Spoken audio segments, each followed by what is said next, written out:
A to the K. A to the K. A to the K. Well, hello 2022. Welcome to the A2theK Wrestling Show. Or, Anthony, should that be the A2theK Wrestling Show? Puns. But yeah, Anthony, first show of the new year. Unfortunately, Road Dogg was let go by WWE, but he's always going to have a place here on the A2theK Wrestling Show. So, without further ado, let's kick it off. Let's fire it over to Road Dogg for this week's A2theK Little Known Fact of the Week. Oh, you didn't know? Beautiful. So, as we all know, with Roman testing positive for COVID, Brock Lesnar was added to the WWE title match, making it a fatal five-way at day one. A match which he would go on to win. But, Anthony, did you know, with that win, Lesnar became the fifth man to hold the WWE Championship in 3 different decades? Do you care to hazard a guess as to the others, Anthony? I mean, I feel like maybe Kane. Maybe Kane. Had a long run to have held it. Well, I don't feel like he's held the title a great deal. Yeah, but, I think he's only held it like. I mean, if we're talking WWE title, he's only held it once for like a day. So I'm gonna hazard one guess of Randy Orton, because he has been recently marked as like he's got the most title runs of anyone, like almost. Title runs is the right way of putting it. Yeah. He's like gone past the likes of Triple H and that, hasn't he, for the amount of times he's won the title. Now, I don't know if they're all exclusively WWE, but I feel like he might be a safe bet here. Mm-hmm. But beyond that, I'm struggling for who spans across 3 decades. Cena, maybe, but Cena's only really ruthless aggression. I really don't know. No, because Randy is. You know what? I'm going to guess Cena as well, because they were probably around the same time. Okay, I can tell you, Kane is incorrect. Randy Orton is correct. Well done, that's one. Nice. John Cena is also incorrect. Really? I was a bit unsure about it. I felt like maybe not, but then I'm like, well, he kind of came up around the same time as Orton, so he could have. But... Well, exactly. But no, the other 4 men, so obviously Brock Lesnar became the 5th. Lesnar won it in 2002, 2014, and then obviously this year, 2022. The others being Hulk Hogan, won it in 84, 91 and 2002. The Rock won it in 98, 2000 and 2013. So literally managed to get that. With Punk, yeah, of course. And Triple H is the other one, so he won it in 99, 2000 and 2016. So, yeah, madness. Fun. Triple H is going to come along and win it again just to prove a point, yeah. I mean, if you can, I'm sure he fucking will. Just gonna see him. Just gonna see him come out. I don't know why I'm ruling out Hulk Hogan. He's still rapping around somewhere. Yeah, fuck it. Yeah, just wandering around being racist. I'm sure they could occupy his time a little bit. Yeah, I'm surprised they didn't have him beat Big E for the belt, really, just as a massive fuck you. He'd get off that. People were about upset enough about Big E taking the loss. Imagine if they actually were tone deaf enough to bring Hogan back for it. I mean, yeah, wouldn't be surprised. But yeah, Anthony, that was the first little known fact of the week of 2022. Fun and educational, as always. And let's throw it back over to Road Dogg for, just to play us out. Oh, you didn't know? Beautiful. So, Anthony, let's kick things off, shall we? And let's touch briefly on day one. Obviously, we didn't end up doing the pay-per-view results because we wanted an extended break because we've earned it, damn it. Let's kick off. We now don't take a break. So. Well, exactly. I'm going to kick Cat Lion round. I don't know whether that's a thing in America, but, Possibly. Sure, I mean, I don't know. I think we're more into chocolate than they are. So maybe. They must have Kit Kats. Do they have that gimmick? I don't know. It's probably like a Hershey Kit Kat, so it tastes awful. So start a war here, Carl.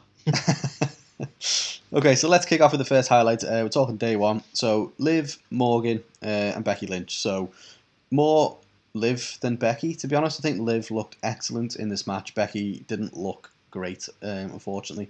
And unfortunately as well, the finish didn't come off as planned. So I think Becky was again trying to get a foot on the rope or something, but just completely botched it, and so it ended up just pinning Liv clean then. So that was a bit of a damn squib in terms of the ending for it. But yeah, I thought Liv was phenomenal. Like, I'm gutted for it, because if now wasn't the time, then when is going to be the time? Like, she has the crowd behind her now more than she ever has. She put in a performance that was better than she's ever done. So, yeah, shame that she hasn't ended up coming away from it. But all in all, a really good match, I thought. Do you know what? It's surprising that the amount of people who are against Liv is more so than I thought. So many people have been like, yeah, give her a chance. There's so many people who are like, oh, what? She doesn't deserve it. Becky's the man, and all this kind of stuff. And it's like how often? Don't get me wrong, Becky is a legit champ, but how often can you just keep the belt with her? Do you know what I mean? They need people to rival them. They need people to take the belt off them. Otherwise, look at her now. Not to jump forward in time, but she's walking around with little teddy goats on her shoulder for some fucking reason. Because subtlety's not a thing anymore. You know. But yeah, don't know. I'm digressing slightly from day one, but I think you're right. I think this would have been the time to pull the trigger and see what happens. And sadly, they haven't. Yeah, I'm hoping it's It was a highlight. It was a highlight. It was a highlight. I'm hoping it's not the end of the road for Liv. I think this was the best she's ever looked, and I think fingers crossed that they end up, pulling the trigger. Let's face it, the women's roster's getting that sparse that she's going to stand a good chance of being in the title scene, because we're running out of people. We're running out of people, Carl. That is true. That is true. Not to be bitter and angry about these things. But I don't know. How's the women's rumble coming? Well, having to pad that out, aren't we? Anyway, the other highlight I've got, Carl, would actually be, and this is something that might surprise you, because I don't know. I don't really rate the Usos, right? And I know they are popular. I do, but I don't know. I've never really got it. Never got it. Do you know what I mean? But that being said, I was going to throw a highlight in for the Usos versus the New Day, because they just have excellent chemistry together. And to be fair, yeah, they've had plenty of matches before, but you can't deny, as far as the pay-per-view goes, this was one of the better matches. So I just thought, you know what, I'll give credit where credit's due. Okay. I'm not seeing that anywhere in my notes, so yeah, we'll go with it. What? I've got a picture of Brock Lesnar on my screen at the minute. Yeah, because you're talking the main event, did you not? Okay. So you haven't even given me a thumbnail for it, Carl? No. I'm literally sat here so confused. So I've got on my notes, I've got Liv was excellent, and then bullet point number 2, Brock Lesnar added to the men's fatal 4-way with your name next to it. So I'm so confused. What are you looking at? What is this? The first show of 2022 has gone off the rails already. It's gone off the rails. Because, Carl, I'm a moron. That's why. Okay. I've got me day one notes at the further down. Day one notes, and I'm talking about me day one notes, and then we've got further up are this week in wrestling notes, which I did not include that note into the day one notes because I'm great like that. So that's my bad. That is my bad. It is a note I wrote for myself and didn't fucking tell you because we're great and we're super organised with things. So given that I've just thrown one in there for the fucking hell of it, shall I just run into the other one and then I'm not losing the order on you?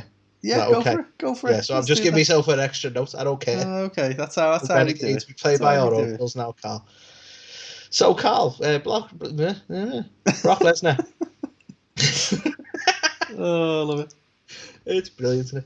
So I was a bit dubious actually when it comes to this. So Brock Lesnar was added into the what was originally the Fatal 4-Way. I think I've always been quite outspoken about WWE's ability to do matches that involve a lot of participants, which is ironic because the Rumble is my favorite pay-per-view. But normally when it comes to your 3-on-3 tags or your Fatal 4-Ways, your Fatal 5-Ways and stuff, it's normally there's too many moving parts, and I don't think WWE have ever really been very good at executing those things.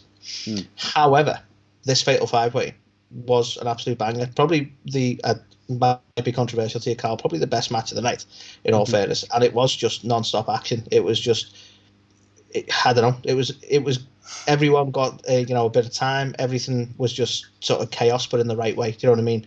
There was no time for anything. Do you know, I don't know. I'm making it sound bad what I'm saying, but in the best possible way. Everything was just non-stop. It was brilliant. When you got beasts like Lashley in there and Brock, it was just fantastic. And I don't know. A lot of people were a bit polarized by the finish. I'm not overly bothered which is probably not. Big E has potential, and I'm sure he's going to be a champ again in the future. But the more I think about it, the more I'm like, you know what? I like this whole Brock situation because they're carrying on with the feud with Roman, and it adds another element to it. So I'm totally down with that. Yeah. Down for day one. I mean, I said to myself, because it was on a Saturday. Was it on a Saturday? When even was it? I can't remember. Basically, I was off the next day, so I was like, you know what? I'm going to stay up and watch the damn thing, which I never normally do. And I woke up, and then the first thing I found out was, so the Roman and Brock match isn't even going ahead. So I was pleasantly surprised, I think, by the fact that they added them in. The quality of the match was so good. To your point, he didn't waste time on silly stuff. It was just non-stop. Everybody got battered. Even, I love the tease that we were getting with Bobby and Brock as well, which obviously looks like we are going to see that now. But then for Brock to win, that was a massive surprise, wasn't it? We do the prediction series, and obviously both the two men's title matches had to be basically null and voided because Roman and Brock didn't happen, and then Brock just comes in and wins the title out of nowhere. So that's when it's it's definitely a surprise. So yeah, I thought it was really good. I've been quite vocal on this show about my thoughts on Big E as champion. So I'm interested to see what happens next for him now, whether or not they just bump him down the card, or whether he gets the opportunity to, without the title on him and the added pressure, to kind of hone his character and build himself back into that title picture. For me, that's what they need. I don't think either of us would deny that. He's like, it's not about him not being the right sort of fit for being a champion. It's about the fact that I think they pulled the trigger at the wrong time, and he just needs that building up. I could very much see if they do it right, we get to a point that we have your new guys, if you will. I know they'll be getting on a little bit themselves, but you have your new guys, if you will, of Drew McIntyre versus Big E for the title at some point. That wouldn't be a scary thought. Do you know what I mean? They just need to, because Drew is spending his time now. He's had his title run. He's got the audience sort of bit negative on him, and he's having some time, sort of upper mid, fleshing himself out as a character, I suppose. There's not much more you can do with Drew as a character, in all honesty, but Big E's time back in the sort of upper mid-card scene could be about building him up as a solo star, because I think we've both sort of been vocal on this. I don't think he's ever really had enough time away from the New Day to be his own thing. No. To be in the title scene. It just never felt right. But no. There are people who argue with that, but for me, they should have either kept him in the New Day like they did with Kofi, and then it would have been easier to buy into and get behind, or if they were going to actually branch him out away from the New Day, they should have actually gone full throttle with it and not just have him as the New Day guy, but just by himself. It's just without change. the New Day. I think that's why it fell flat so much for us, is that this is Big E without the New Day. So it's like, all due respect to Big E, it's a little less fun. Yeah, which is true though. The three of them bounce off each other.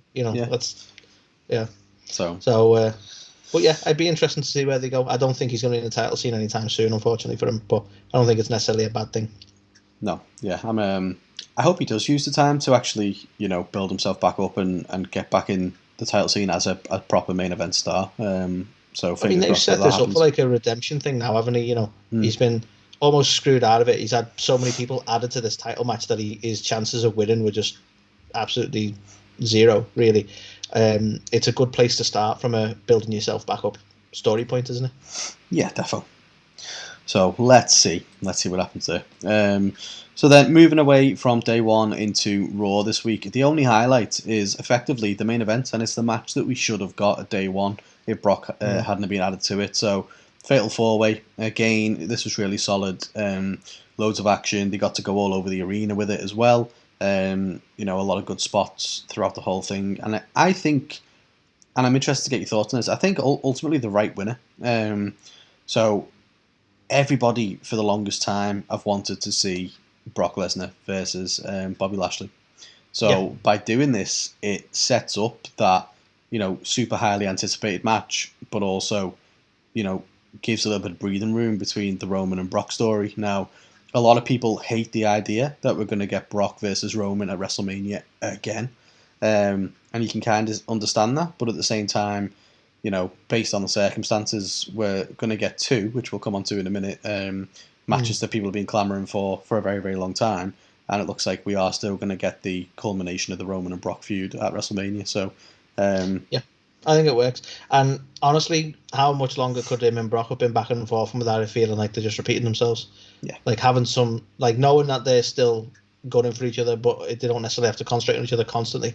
I don't think it's necessarily a bad thing. So I'm all for this. And I feel like, to be honest, even in day one, they kind of set up the whole Bobby Lashley thing. I'm not saying I predicted the result on Raw, but like, there was a point in that fatal five way, where Brock had to be saved from the Hurt Lock, which I feel like that's them setting up for like, can he take Bobby out one on one?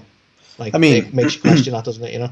Yeah, he was nearly down and out, Brock. So obviously, you know, from a highlight package standpoint, when they're promoting this, that's obviously a massive talking point around the whole thing, isn't it? So exactly. So it's the story's being told there, isn't it? And it's not. I say I'm happy to sort of put the brakes on the Roman situation a little bit while because this is a match that you say we've all been wanting for a while. You know, I mean, you must love it because you like your mirror matches. You know, so mirror matches, big men slapping meat. Everything Carl likes. Just constant beef. Yeah. It's constant beef. But yeah, I mean, to be honest, it's something WWE needs to do more. I know that we've spoken in the past about WWE, and you know, almost like I don't think they think the fans are intelligent enough, or maybe it's because they're, you know, such a casual audience where they can have, you know, multiple feuds happening at the same time. It's always just like, no, this guy hates this guy, and that's it. No one, they don't hate anyone else. This is the feud. So it's nice to know that there's separate rivalries going on, but obviously this is something we can come back to. So maybe this is a sign at the start, because I do think you're right. I think the mentality was towards casual fans, and it's like, well, we don't want to do anything too involved because we want to be able to anyone to be able to pick it up. And I think that mentality has probably been quite damaging to storytelling. But this may be a suggestion that they're not as worried about that now. Maybe. I don't know. There's still a place for long-term stories. It's so funny with WWE. I feel like whenever stuff happens that is out of outside their control, is when we get the best stuff. Do you know what I mean? Like it always happens. It really is. So that's a really good point. But couldn't agree with you more on that one, mate. I'm going to take it over to NXT very briefly, if I could, Carl, for a highlight. Okay. And that is to give a highlight to Carmelo Hayes, who, as far as NXT 2.0 goes, and a lot of people are not very pleased with it, especially with recent releases that we will moan about later on in the show. But one constant highlight throughout NXT 2.0 has been Carmelo Hayes. He's absolutely killing it. And, now he has unified the North American and Cruiserweight titles. And you know what? I think Hayes is the right choice and was the right choice. He had a hell of a match with Strong, but the only thing I'm not sure about, not to sort of turn a highlight into a negative, is how do you feel about the Cruiserweight title becoming sort of unified like that, becoming like it's almost like they've gone, we've given up on that now. Haven't they renamed it though as well? Isn't it like the North American Cruiserweight Championship now or something mental? Or have they dropped that already? I'm not too sure, because I know they unified the two, but I'm waiting for them to be like, this is what it is now, or we just have this one belt now. But you might be right, to be honest. Because I think I just don't know how. Go on, sorry. I was going to say, if they go down that route, then I'm not too sure, because obviously if you look at the previous North American title holders, you had the likes of Keith Lee and stuff in there as well. So it's like, does that mean that the only people who can hold it now technically have to be cruiserweights, or is this just a way for them to get rid of the cruiserweight title? Well, to be honest, if you're right about that, and they're calling it the North American Cruiserweight title, and it still has the same sort of 205 stipulation, if you will, then they're essentially getting rid of the North American title, aren't they? Because then that's the people you're sort of taking out of the picture. But that's the only bit I weren't too sure on, is bringing titles together. I feel like there was space for both of them. The North American title seems to have a bit of prestige with NXT as well, so I think it's a little bit of a shame. But that being said, Carmelo's looking like a beast, and I think he's definitely a future star with WWE. Yeah, fingers crossed. Hopefully he makes a transition to the main roster at some point and doesn't. We don't transition people to the main roster anymore. That never goes well. Well, I was going to say, hopefully if he doesn't, just ruin his career in the process. That's now we've never had anyone go to the main roster and it's been successful not doing it. Yeah, it's a very fair point. And then, by the way, for the record, I know there's plenty of people who went to the main roster and were successful. yeah, Just known about certain time ago. But yeah, the final highlight for WWE this week, Anthony, and I absolutely love this, is Roman Reigns' next opponent. So obviously, the kind of ticking time bomb element of SmackDown was they had to have an opponent for Roman by the end of the show.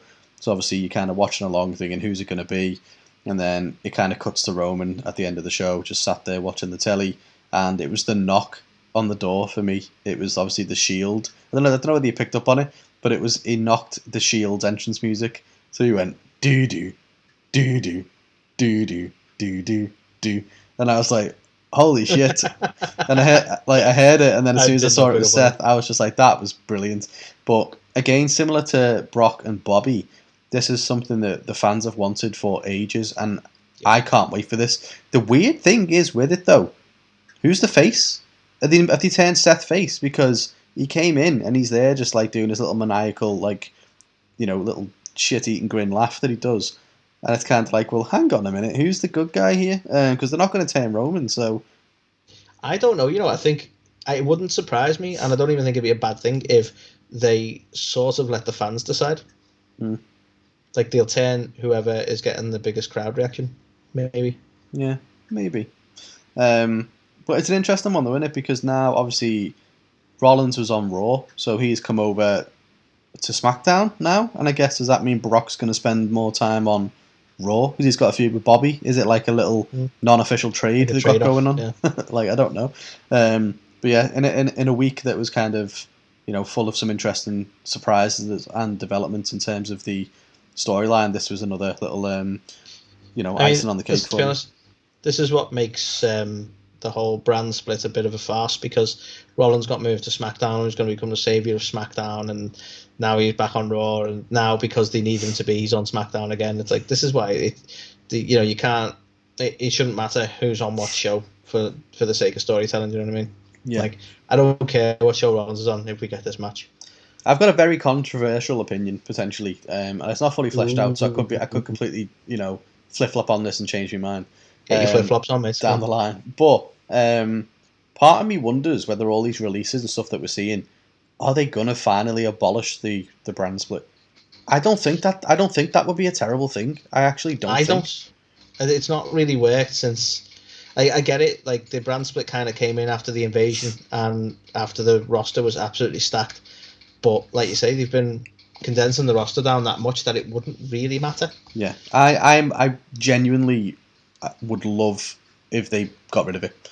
I think back to some of the times that I enjoyed wrestling the most, and it was because you knew every time you tuned in, you were going to see the likes of Austin and The Rock and Triple H and on like the show every week. So, and I get people will be like, well, there's not leaving enough room for all these other people to be on the card. But if you think about it, especially on Raw, you just have matches to be on there, and they're just throwaway matches that no one cares about, and it doesn't do anything anyway. So. Well, this has been the problem for Raw, though. Like you say, the reason, and we've said it a few times, the reason SmackDown was considered better than Raw, again, in our opinion, was the fact that Roman was the best thing on it. If you take Roman away from SmackDown, SmackDown's probably the same quality as Raw. Yeah. So, like you say, why not move? Like, if people are like, that's their biggest star at the moment, if there's a chance he can be on Raw, then people are probably going to want to tune into Raw. And now Brock's back, so people might want to see Brock on Raw, and they will at the moment. And like you say, so yeah, it just makes sense the more you think about it, really, that if we drop the whole brand split and you don't know who you're going to see on any particular episode, surely that'd increase the amount of people who are going to watch that in hopes of seeing their favourite. Well, exactly. Even from like a network perspective, like imagine being Fox and you've got the rights to SmackDown, but then you're like, oh, what? So we can't have Brock Lesnar on the show because he's on Raw? Are you messing? We're paying you millions of pounds here. Like, get Brock Lesnar on the show so we can get some eyeballs on it. So, that's another point. I never even considered it contractually, but yeah, there'll be networks will be like, we want this guy and we want that guy and so on like that, and it'll have to happen. Pressures on that side of things. Yeah. So again, it gives them the freedom to put whoever the network wants on the show as well. Well, that's it. For me, like in the Attitude Era and before that as well, like it worked, and you still gave like the mid card back then was significantly better than the mid card we have today. We have a mid card. Well, there you go. But it was like, if you think about it, back then it was like you had a European title, the Intercontinental title, all getting the TV time, the hardcore belt, tag team titles, everything had, space and time, and there was loads of variety in terms of who was on the shows. So, yeah, I firmly believe now should be the time to get rid of that roster split. So maybe it's something we do another segment or another thing on at some point. But yeah. Anyway, massive digression. Could be a what if in itself, though.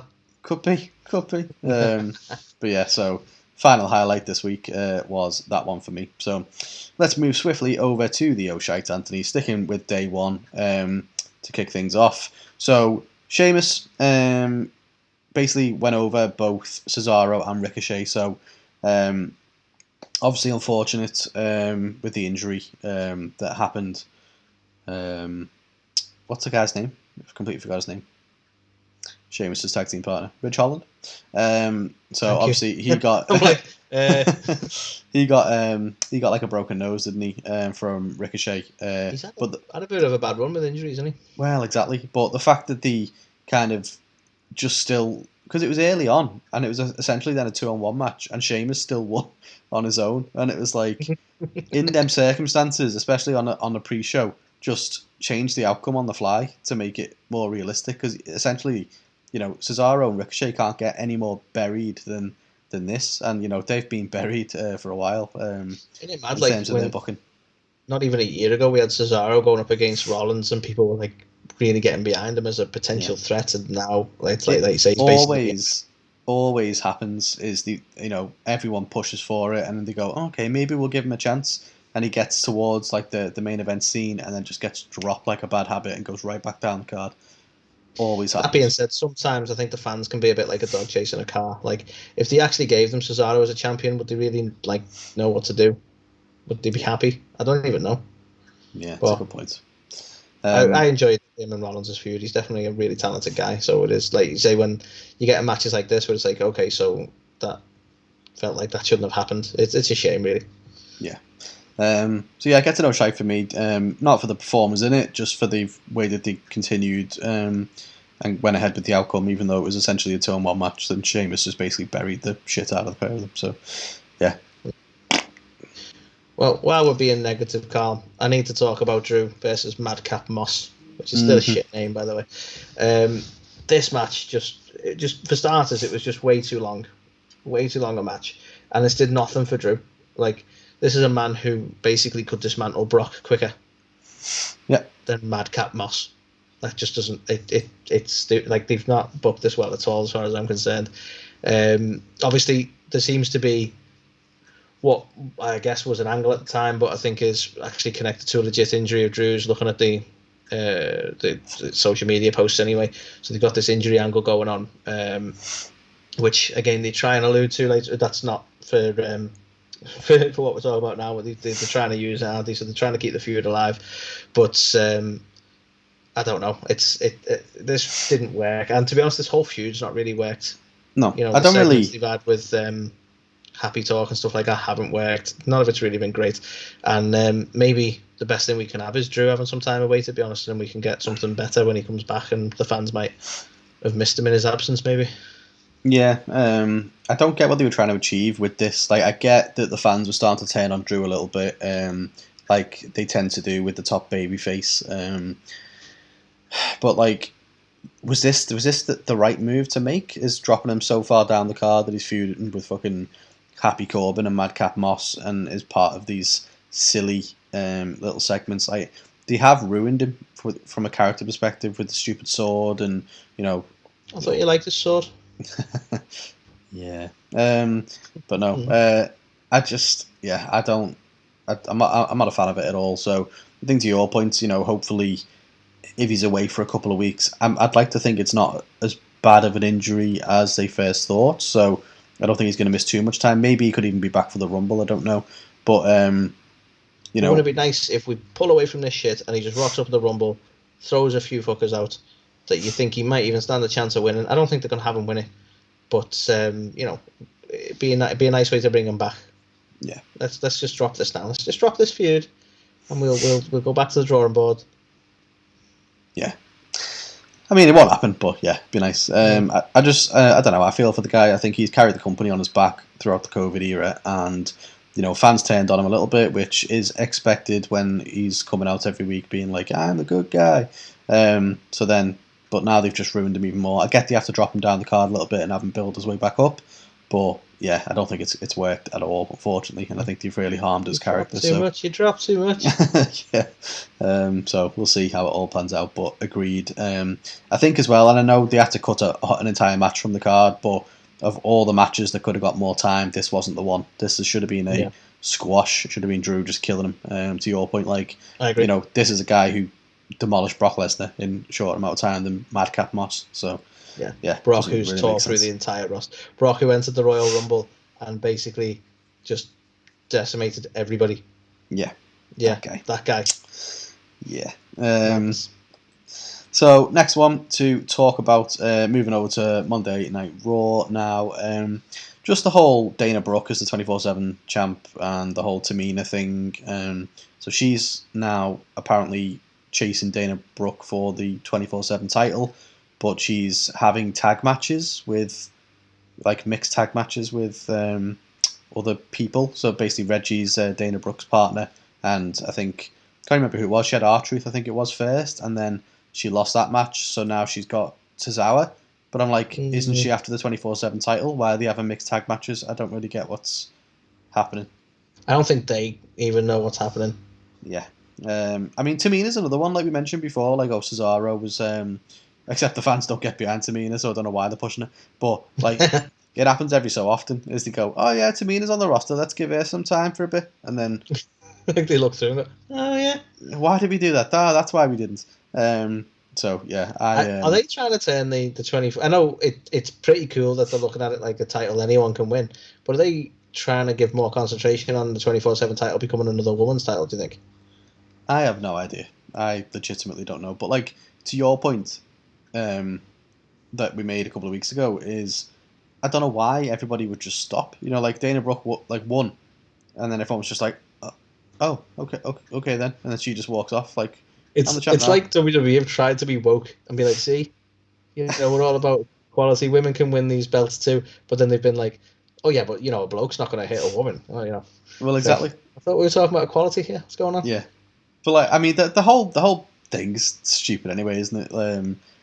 It's just died on its ass. The 24/7 title, as a concept, it should have been so good, but it just hasn't been. It's just been awful, hasn't it? So I don't think they even know what they want to do with it. This is a really petty reason not to like it, but I have not liked it from the minute of its inception because that belt is fucking ugly. I mean, it doesn't help, does it? If they offered me, like, me in the street, random guy, like, you can be on WWE TV and you can win the 24/7 title, what do you think? I'd be like, nah, I'm good.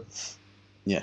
I don't want to be associated with that shit. I think the thing I hate about it the most is just how over the top it's all been. Like, when we had a hardcore championship that was 24/7 rules, you could look at it and get past the fact that it was like, okay, it's a crappy belt that's, like, broken and everything, because people were just like, oh yeah, I may as well just hit this guy over the head and win a belt, why not? But with this one, it's like everybody's chasing and running down to the ring all in a little group. The annoying it's just thing like, it's a Benny Hill sketch. Yeah. With a flipping belt. It really is. You might as well just put that music on it.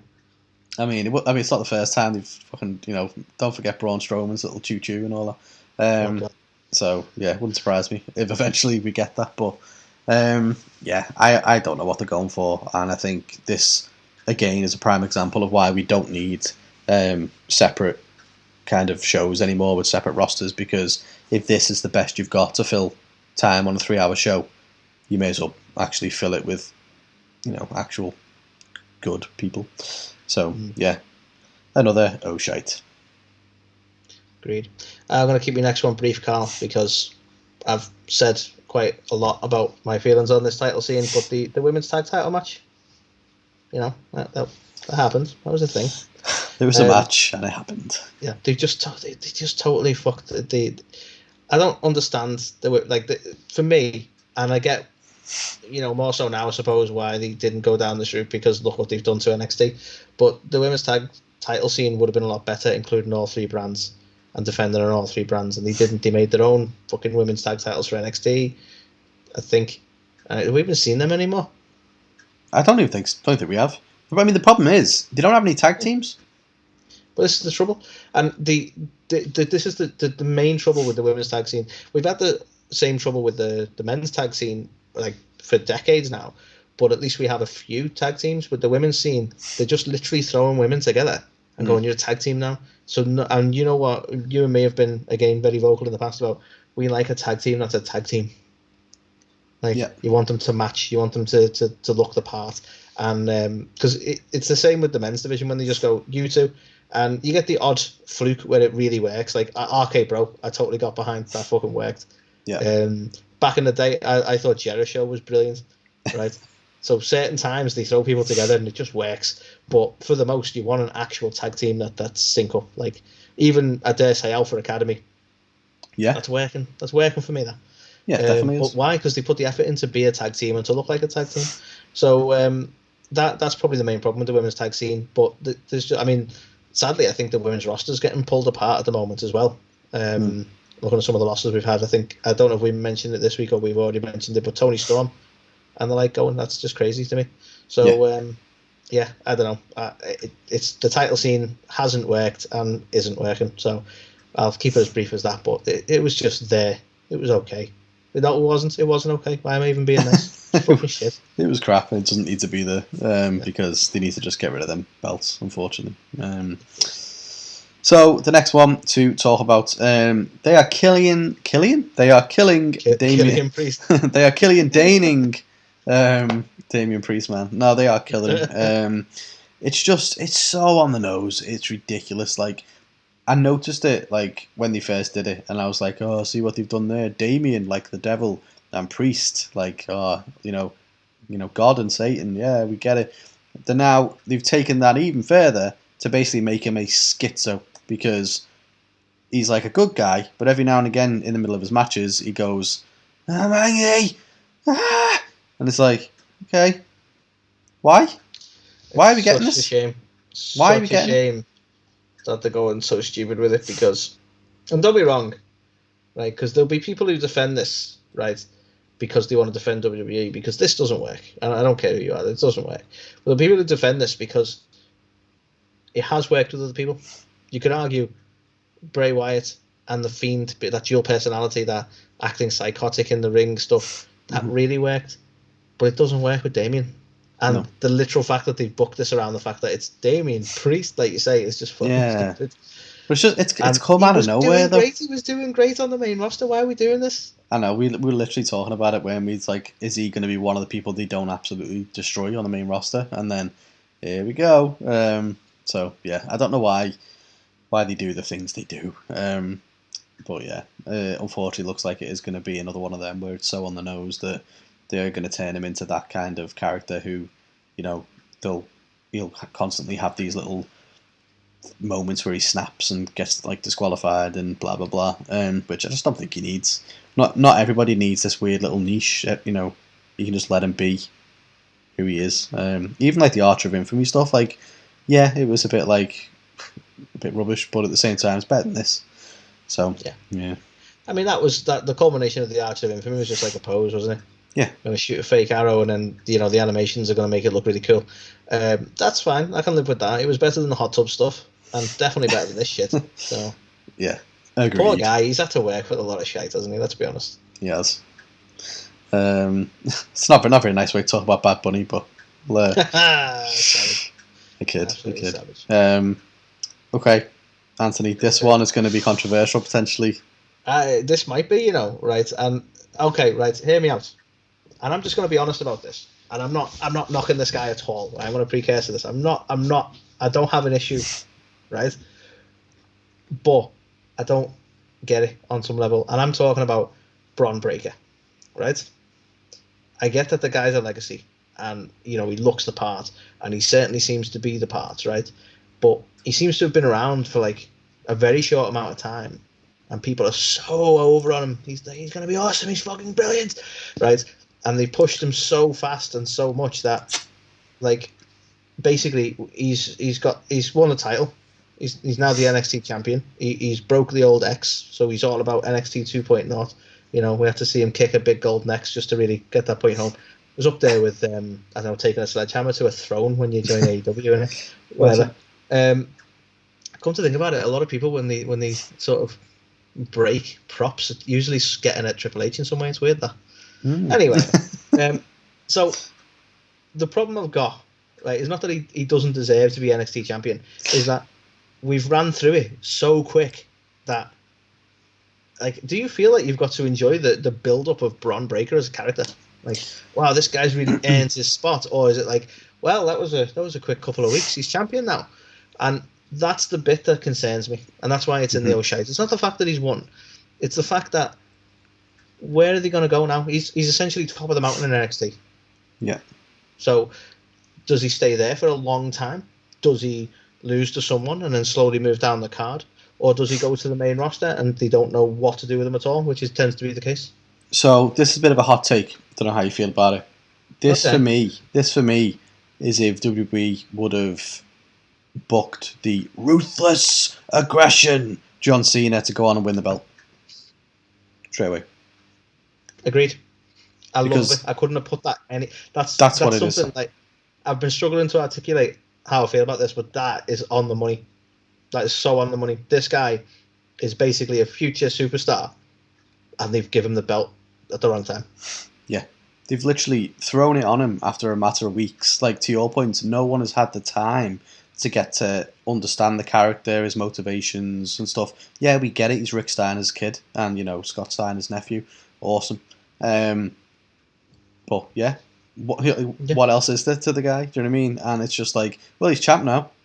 Okay, so what now? Well, it's like unfortunately, I can't remember what post I read this from, but it made me realise just how soon they've done this, because I saw someone put up a post quite recently saying about, like, since winning the title, I think he's going into a feud with someone else, and they're like, oh, it's good to see him get some time on the mic and get used to his mic skills, and it's like, really? Like, he's the NXT champion and he's not already used to his mic skills because they've done it that quick. And again, I think Bron Breakker's got a really bright fucking future in WWE. Well, not in WWE, in wrestling in general. I don't get the sudden. This worries me because we saw what happened with Drew. Yeah. You throw the title on him, and then he has to carry that title for so long that people get sour to him. Mm-hmm. And I don't want that for Bron. But I think that because the fan base can be rather fickle, if they leave him with the NXT title and no one can beat Bron Breakker, that's what's going to happen. People are going to be like, oh, this is boring. Yeah. And then they won't like him. And it's like, it's a shame because he deserves more than that. But we haven't got to see him build up to a superstar. They've just brought him in and gone, he's the guy. Yeah. No, you're absolutely right. And it's so formulaic because it happens more than you realise, where this is the case. They bring someone in, they give them the title too soon, and then they go on a bit of a tear, and then the fans do turn and go, well, okay, God, this guy, I'm sick of this guy now. We need to get the belt off him, and then we need to turn him heel because, and it's the same. It's the same stuff all the time. So, and for anyone listening who disagrees and thinks that there's been plenty of time to build him up, I am still waiting for Pete Dunne to win this fucking belt. He has not served enough time. Yeah, it's a very good point. But he didn't come over and kick over a prop, did he? And I think we know that's it's all about the props and how you break them. So yeah. He did say Bron Breakker, so it's only fair that he breaks some things. It's true. But yeah, a bit of a controversial one. But I agree with you, 100%. Like, I can't think of a better way to articulate it than that ruthless aggression John Cena. So when Cena came out, so on point. Yeah. Like, Cena came out, and you can see straight away, okay, bloody hell, this kid's got good size, and he looks like he can go in the ring. Yeah, he could be a future star. But then they let him go out there, and people turned on him way sooner. And then he was so close to getting released at one point until they actually found out who he was. So, yeah. Hopefully. And that's the thing, and that's the trouble with this. Like, we're just sort of talking about how we feel about this, and it's like, oh, this might be controversial, and we both feel kind of bad because, like, there's a lot of hype around them, and I do get the hype, and that's why I feel almost reluctant to be like, nah, this. But I don't know, like, I don't know, man. It worries me. Carl. So the final one, and I'm not just going to gloss over this, is just Happy Corbin and Madcap Moss again. So obviously their shtick this week was, let's come out and have Madcap dressed as Drew McIntyre in a kilt, and he's all crying and upset because he's injured. And so the ones who come to Drew's kind of defense of his name are the Viking Raiders because they wear kilts too. I mean, did the Vikings invade Scotland at some point? Maybe. Who knows? Probably people who actually pay attention to history, I suppose. I mean, this is we forgot that he's really good friends with Sheamus, I guess. That made more sense. Exactly. Just again, more on the nose crap that I just don't really want to see. So, all in all, Anthony, everything, and I'm factoring in day one into this as well, which is probably cheating, but we didn't talk about it and didn't give it a fair enough chance. So, all things considered, I'm going to give it a 2.5 WWE, which still may seem a bit low considering everything. I thought day one was, on the most part, really good, but there's only like 2 or 3 matches that were actually really good in there. And then there's literally just been a couple of highlights that, I think have been decent, really. I mean, I think that's the thing. We're talking about all of WWE, so I think that is a fair point. Because day one was not a bad start to the year. Not the best pay-per-view ever, but not a bad start to the year, so I think you're right there. Okay. Yeah. So let's kick it over to AEW, and let's kick off with our first highlight. Holy shiznits, we had Hangman versus Danielson 2, and once again, absolute fire. Match of the year candidate already. Early January. Do you know what? The quick turnaround on the story, like Danielson is just such a fucking brilliant heel. Yeah, you just love to hate the guy, and it got you it got me, should I say, so invested in him versus Hangman that they just work so well together, and it half of it's down to that. It's like, I don't know, I'm internally there, like, you cheeky bastard, Brian. We'll show you. You know what I mean? But it's just so, it works so well, and they work really well together, in all fairness. Yeah. It's an interesting one, this as well, because it seems like this has divided sets of fans in terms of which match they preferred. The first one, which went to a time limit draw, or this one, obviously, which was over, after 30-odd minutes. But I don't know, I can't really... They were both good in their own ways. Like, the 60-minute match kind of built up a real slow story that kind of went to a sprint just as we ran out of time. Whereas this one, I think, was pretty much a sprint from the start. They were just basically... went all out to beat the shit out of each other. They were both, bleeding and everything, took all the nastiest of moves from each other and stuff like that. So they were both absolute bangers. I like the fact we didn't have to rely on the judges. Now, that was what was being built up, was all, if it goes to a time limit draw this time, we've got judges in place, and it was like, they didn't even come close. It was like 30-odd minutes, and I think that was the right call. And ultimately the right outcome, wasn't it, Hangman? If he would have lost the titles, so soon, I think people would have been fuming with that. And obviously... it just kind of legitimizes Hangman, which he needs, is that he's got that win over Danielson. Hangman is like, I don't know how to phrase it without stealing other people's gimmicks, but he's like the people's champion, isn't he? He needs to be, he's here for us, he's here for the people, he just drinks beer and jumps over things. Like, he's a working class guy, He's had a hell of an arc, over the last 3 years with AEW, and we've seen that, his highest of highs and his lowest of lows, and obviously, it's someone who the fans absolutely love. I don't think he's in any danger of people, souring on him at the minute. So I think, fair play to Danielson as well. He's obviously come in and he's not gone, I want the belt, straight away and things like that. He's really legitimised and put over a up and coming star in Hangman. So yeah, and I love it because his attitude on screen is always like, I'm just here to kick people in the head. And I don't give a fuck. And I'm not here to put over younger talents and stuff the way obviously Punk came in doing. But like, despite what he says, he basically is, isn't he? He's totally legitimised Hangman, which is fantastic.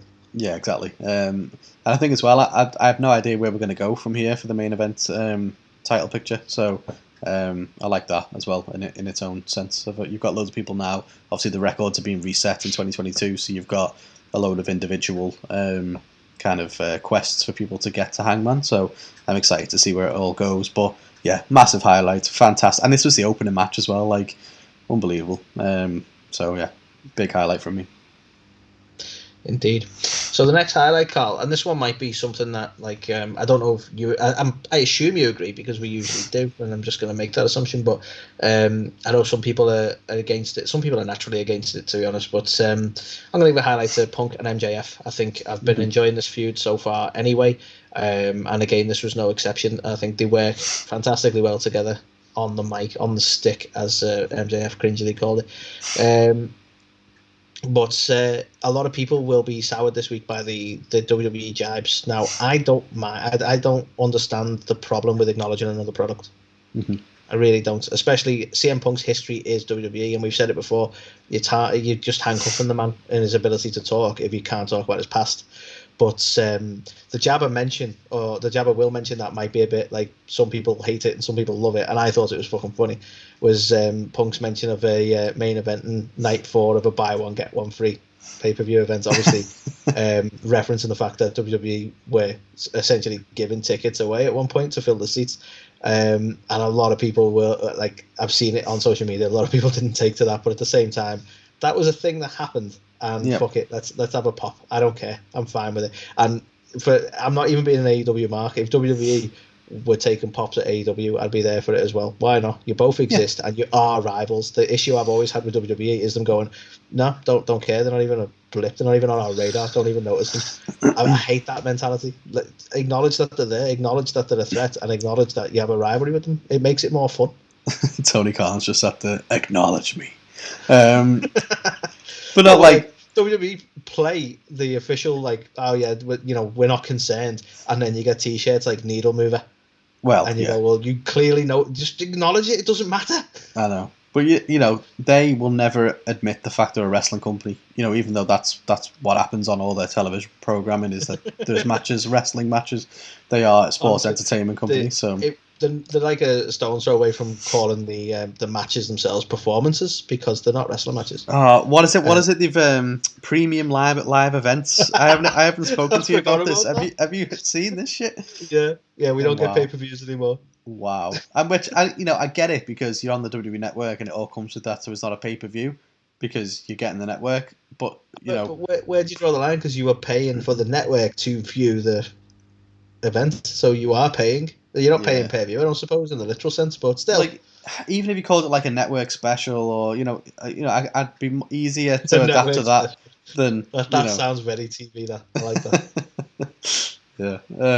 But yeah, like, wow. I mean, I agree. I think it's fine. WWE have referenced AEW recently on their shows as well. Like, Edge was going on about it a few times. Edge has gone on about FTR on the show. He went on about The Miz being mentioned on other shows and blah, blah, blah. So I'm all for it. That's the thing. I'm not even being an AEW mark when I'm talking about them having jabs at WWE. I was all for it. I think Liv Morgan referenced about her friends as well. Even Roman, he was like, you ran Dean Ambrose out of here and all that kind of. So they do mention it, just because they're not taking, jibes or shots or whatever, like, but why not do it? Yeah.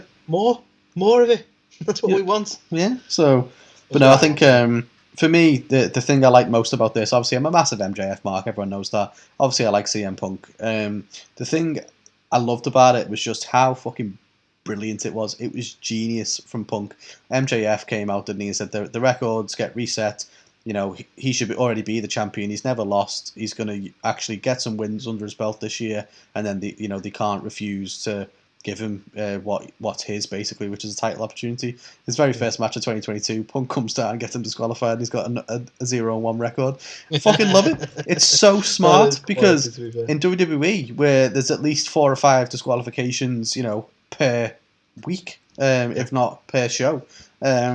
AEW don't tend to do that. They've had about 3 disqualifications in the entire company. This one actually worked to the story, would you believe? Yeah, and it was like, wow, okay, this is actually fucking brilliant, because why not have that? Because now MJF's riding an 0-1 record, and if that's what he wants to do, like, that's where you hit him, isn't it? Where it hurts. Now he can't build that record to get the title shot that he wants. It's fucking genius, and it's like, imagine wrestling making sense. Imagine. Crazy. And you know what I love about the whole MJF thing is that he's got a massive point as well. Like, that did screw him over there, 0-1 straight out the gate. But he's got a massive point. He's had a hell of a win-loss record and has been nowhere near the title scene. Well, I mean, you can almost get behind his motivation for feeling pissed off about that.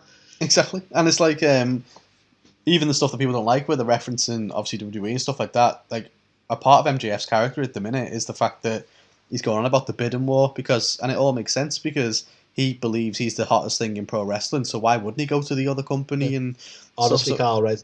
And this probably never happened, but I still hold out this just tiny little bit of fucking hope, right? And we'll talk about the news, right? So apologies, I'm going to go into it a little bit. So some forbidden doors being opened again with WWE, right?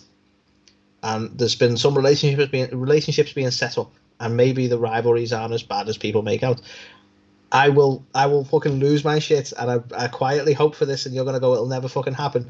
Just MJF rocking up at the Royal Rumble, man.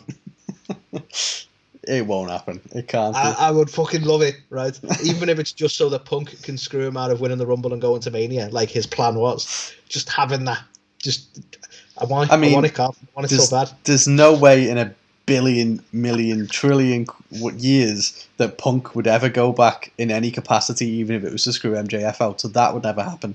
If MJF did go there, then he's got to basically get eliminated by somebody, and it's like, well, what's that going to really set up, or how's it going to do him any favors? So I just can't see it. I need something like it, man. Like I'd love it. I'd lose my shit. We've got Mickey, and we need more of this. We never would have thought we'd see Mickey in the WWE ring again. We've spoken about this as well. It's such a shame, and I get it to a degree why they've done it, but at the same time, it ruins it for the fans. Like, imagine how much we would have lost our shit if we were watching the Royal Rumble together and Mickey James' music played. Honestly, well, you and me are particular marks for Mickey James as well. Friend of the show and all that. Well, yeah. Right? But given that we were both so pissed off when she got released, and we were so pissed off with how they sort of treated it, what we thought at the time was their last run with WWE, that's this is like I'm so for it, even if it's just for the Rumble. Like, yes, that's fucking brilliant. And like you say, we'd have totally marked out if it had been a surprise.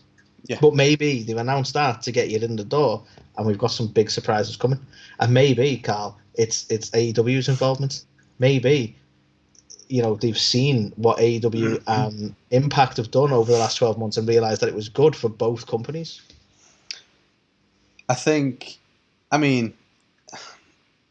think MJF's going to be the Thunder Rosa. Maybe. The Rumble's already full, though. Nah. Can't even be a surprise entrant. I think they've announced all the members, haven't they? The women's? Yeah. Nah. I'm pretty sure they've announced all of them. Nah, you need to check your facts. Nah. They announced a certain amount on SmackDown, didn't they? Where that was the Mickey James announcement as well. But I think they've only announced like 16 or 17 names. So if they're going to go for a 30-woman Rumble, there's still a few spots to fill. So. Mate. Thunder Rosa. Well, if Thunder Rosa enters the Rumble, she has to win it. That's my feelings on that. I don't know how they're going to work with that. Yeah, I can't see any of it, but if something happens, then I will be blown away, and I'll give them all the credit in the world. But yeah, so I agree. CM Punk, MJF, massive highlight.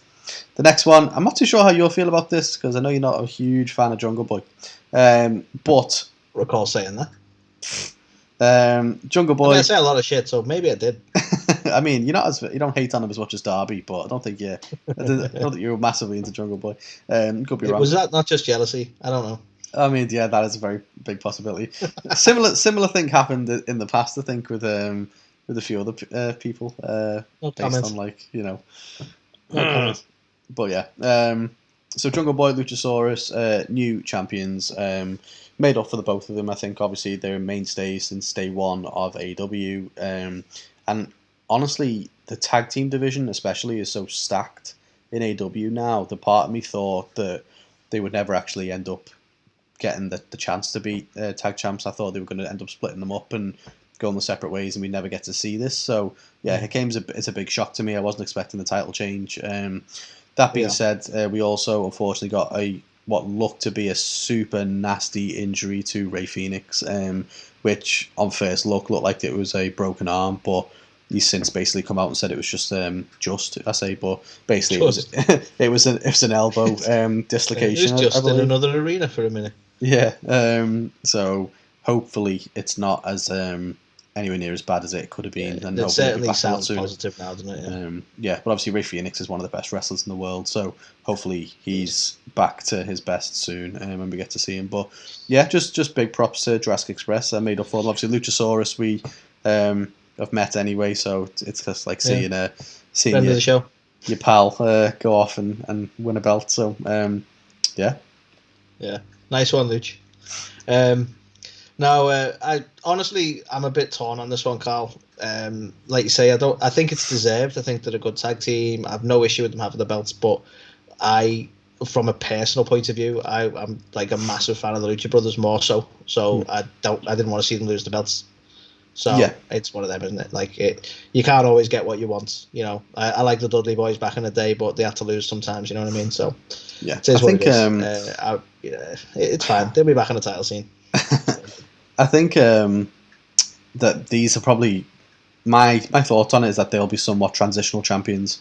So I think they might hold it till like Revolution or something in like March, and then lose it quite soon. To be Do fair, you know what I worry about with the tag scene? go on. And again, this is personal, so come at me if you want, but you know, fuck them. Is Kyle O'Reilly? That worries me about the tag scene. I don't know what combination of Kyle O'Reilly or Adam Cole or the other guy. What the fuck is his name? Why do I keep forgetting his Bobby name? Fish. Bobby Fish, right? So I'm sorry, Bobby. I don't know why I do that.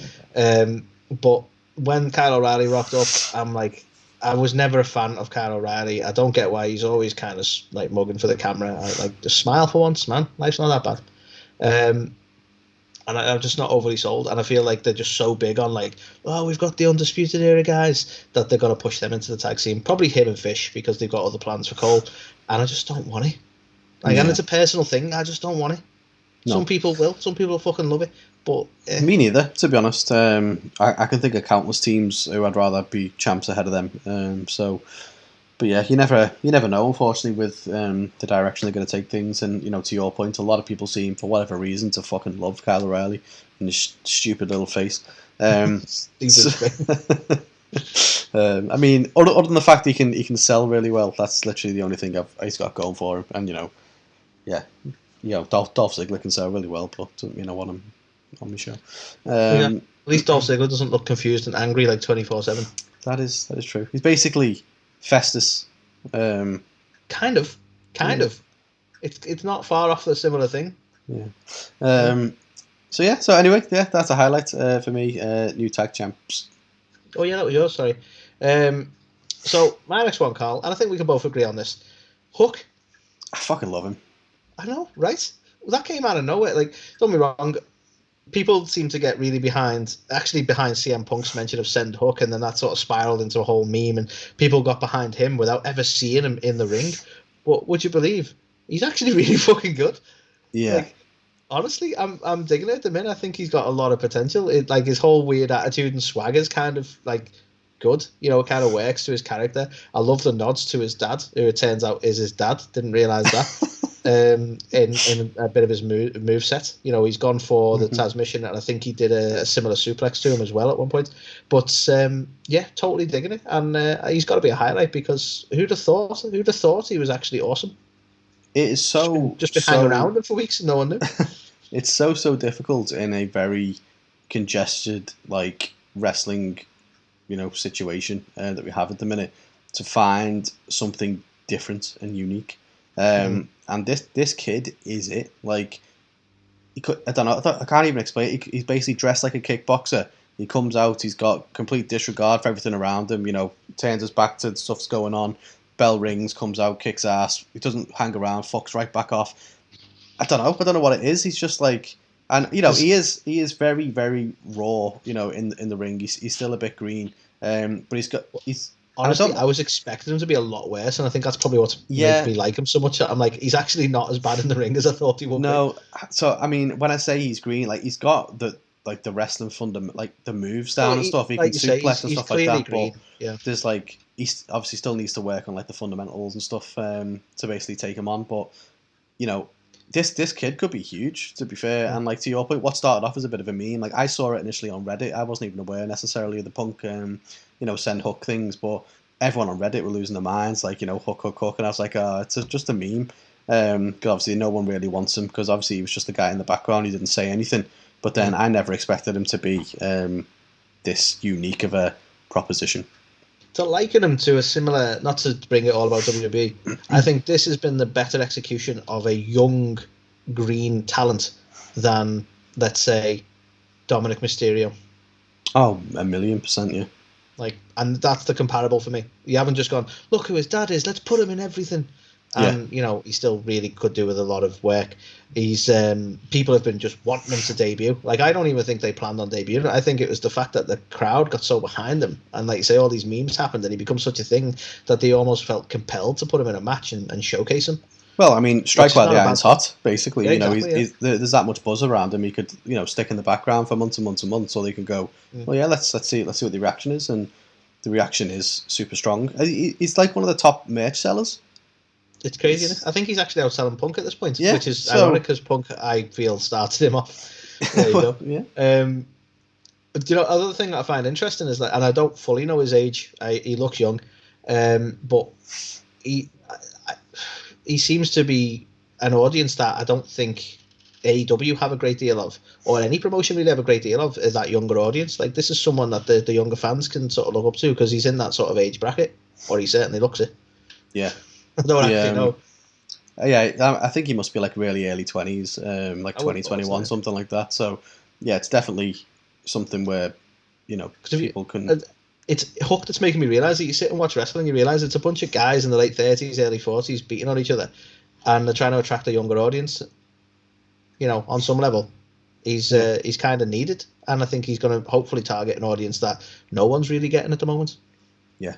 No, it's a great point. He feels very different and very refreshing in a very saturated market, I think. So, yeah, long may it continue. You know, I'm worried that they are going to overexpose him now because he's had about 4 or 5 matches already. So, yeah, I'd like to have him be reserved for like special occasions almost as he continues to develop. Because like certain things now, like it's I don't think his finish is quite up there. Like where he does like the forearm strikes in the face and then hits the Tasmission and stuff like that. Like it's just not quite right, and it's stuff like that which I think needs to be refined. Gotta hope he's working his ass off behind the scenes because I don't think they're gonna stop putting him in matches and showcasing him. I think they might be hooked. Hey, I think you got them hook, line, and sinker there, my friend. Yeah. So, but yeah, he's still a highlight at the moment. So there you go. Agreed. And the final highlight to talk about for AEW this week was... No, disagree.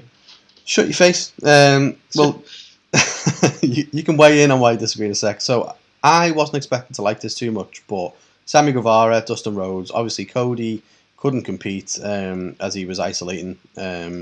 So, basically, they introduced a interim title, which obviously is quite a regular thing in MMA. I know a lot of people don't like that. I'm not sure whether that's the reason you're not huge on it, but the match itself, you know, I wasn't expecting it to be very good. I think Sammy and Dustin have had a couple of matches before that have just been okay, but I don't know, I think there were some really good moments in this, like the Canadian Destroyer through the table and stuff like that. Like, I wasn't a fan of the finish. Everyone knows what I'm like with little roll-up finishes and stuff like that.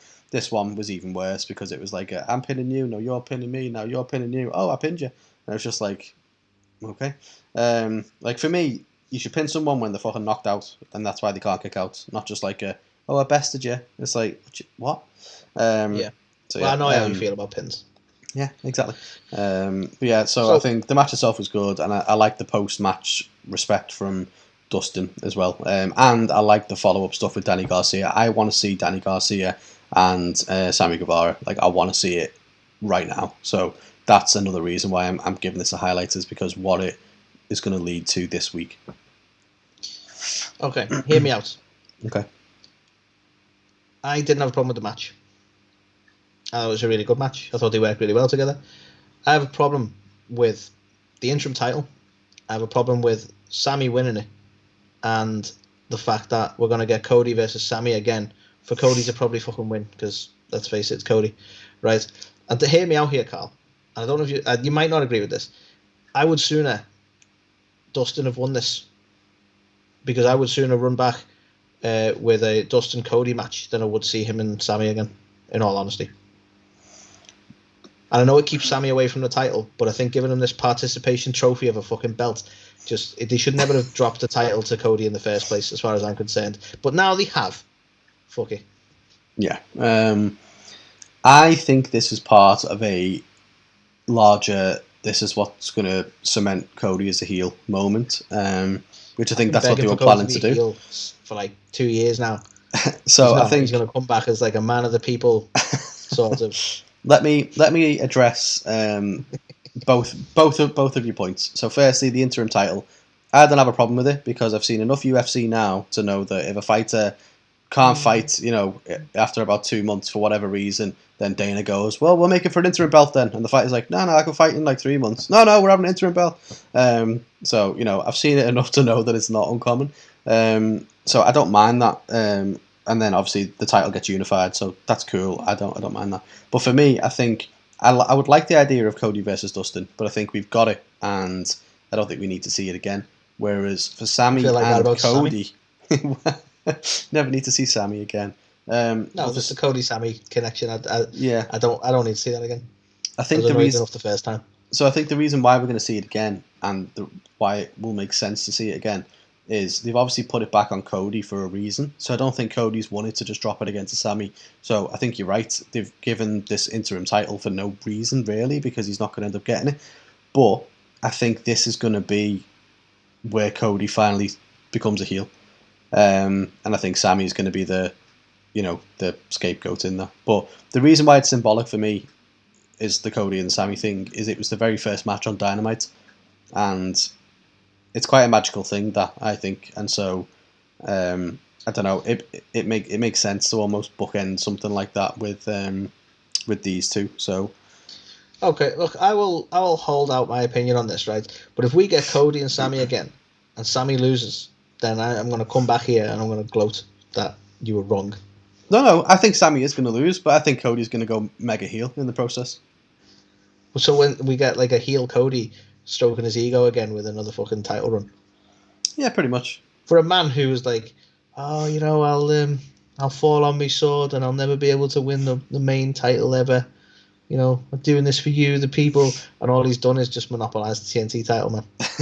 Which I think is what's going to build into that whole heel thing. People are clamouring for it, aren't they? And he's been resistant of it so far, so I think it is obviously going to come with a big, well, this is what you want, so you fucking go kind of thing. So I'm honestly, because Cody as a person seems like a really awesome guy, I want to hate him as a heel, in a good way. Do you know what I mean? And I really want him to turn heel so that we can enjoy disliking that character that he becomes. Because I think he'd pull it off really well. Yeah, and I think haven't seen it yet. The thing is, and we were speaking about it in WWE, if they actually turn someone heel that fans are clamouring for to be a heel, eventually they'll recapture what they loved about Cody Rhodes when he's playing a heel, because they'll be less focused on, I wish this guy was a heel already, than actually focused on what he says and does, to the point that he'll be able to transition back into a babyface just like he was when they started and everyone was eating up every word he said on his promos. So yeah, it's it makes sense to do it. But yeah, I agree with the outcomes, and I think that's what we're going to get, but we'll see. If we have the match and Cody beats Sammy and he's still happy-go-lucky Cody, then you can gloat. Okay, deal. And I will eat my hat. So Anthony, that was AEW this week. We don't have any Oh Shites, unless anything else you've thought of. I think, again, with AEW, they've got this kind of sweet spot with it all, really, where they have some really fantastic stuff, and then the stuff that isn't fantastic still isn't bad. It's just... Yeah, we don't tend to find... we have had Oh Shites in the past, but I do agree with you that it's not, bad enough that we've ended up oh, fuck this. Yeah. So, yeah, all in all, I think another solid show. Solid couple of shows. So, 3 out of 5 for me, I think. Still better than WWE this week. WWE had a much higher score than they usually get with a 2.5, and I think AEW, obviously, that Hangman Danielson match is amazing, but other than that, it wasn't everything else was fantastic. Everything else was okay. So, gets a 3. Yeah, I've got to hate to do it again, but I've got to agree with you on a 3. Okay, I like it. So before we close down this segment, just 2 other notes. It's probably a little bit dated now because we wrote them when we were going to do the show last week, but just what else has happened. I still want to talk about one of them, man, because how cool is it? So firstly, Joey Janela took on Scotty 2 Hotty, who made his return to wrestling. Who would have thought you'd be saying that in 2022, man? I know, and the match was decent as well. To be fair, it's nice to see him back in the ring. Worm. Of course, he hit the fucking worm because he's a legend. But yeah, so obviously mad that he was back in GCW. Well, not back, but mad that he went to GCW of all places. But yeah, really good match between them two. And also in the same card, we had Jeff Jarrett showing up, making a debut. The Double J himself, eh? Okay. So don't really know what the end game is with that, to be fair, but yeah. I think Jeff does. I've never been. It sounds horrible. I've never been a massive Jeff fan, if I'm perfectly honest. So because you were a big TNA guy when he was a big part of TNA. Like, I'm surprised you're not a big Jeff guy. I mean, I had Jeff Jarrett and Samoa Joe fighting in front of me in the TNA crowd, and I was slapping Samoa Joe on the back. I didn't even really get to Jeff, so that should tell you everything. I just he's never really been my cup of tea, if you will, and obviously massive respect for him and his dad, and the stuff they've done for the wrestling business. But yeah, I just never really took to him. I didn't like him as Slapnuts. I didn't like him in WCW. Didn't like him in TNA. Don't like him in Global Force Wrestling. Just not for me. But yeah, interesting. He's come back, and let's see what that means for GCW. Hopefully, he doesn't try and take the fucking thing over and run it into the ground. You never know. He's got form. So that was This Week in Wrestling, first This Week in Wrestling of 2022. Gone a little bit over because obviously a lot to cover, and we kind of had a bit of a pay-per-view results in there for good measure. But stick with us because we are going to be talking all the latest news and rumours, talking about things like the Royal Rumble and who are going to be coming to that, as well as some fallout from Tony Khan and Big Swole. And also in this week's unique segment, we are going for another What If, where we're going to look at what if the streak didn't end in the way that it did, or at all, maybe. So make sure you join us, or tune in for that. Until then, we are going to pass you over to the wonderful Thunder Rosa to say adios.